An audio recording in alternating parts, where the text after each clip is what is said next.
Hola amigo, qué bueno tenerte aquí conmigo. En este vídeo vamos a ver los resultados de la fecha 20 de la Copa de Primera de Paraguay, Apertura.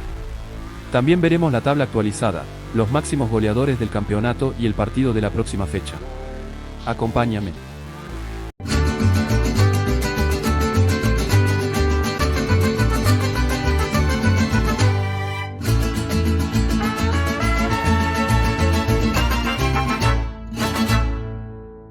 Cerro Porteño visitó a Tacuarí y ganó por 3-1, Nacional recibió a Sol de América y ganó por 3-0, Sportivo Luqueño derrotó a Guaraní por 1-0.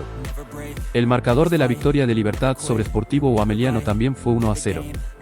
Olimpia fue derrotado en casa por 2-1 frente a Sportivo Trinidense, y para cerrar la jornada, General Caballero derrotó a 2 de Mayo por 1-0. Antes de mostrarte la tabla actualizada, dale me gusta, suscríbete al canal y activa las notificaciones para recibir vídeos tan pronto como se publiquen.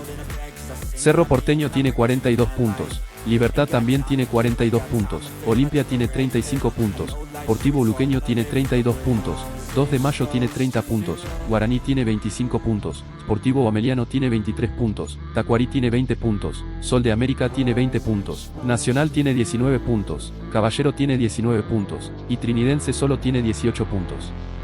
El máximo goleador del campeonato es Cecilio Domínguez, del Cerro Porteño, con 10 goles marcados. Vamos a ver el partido de la próxima fecha.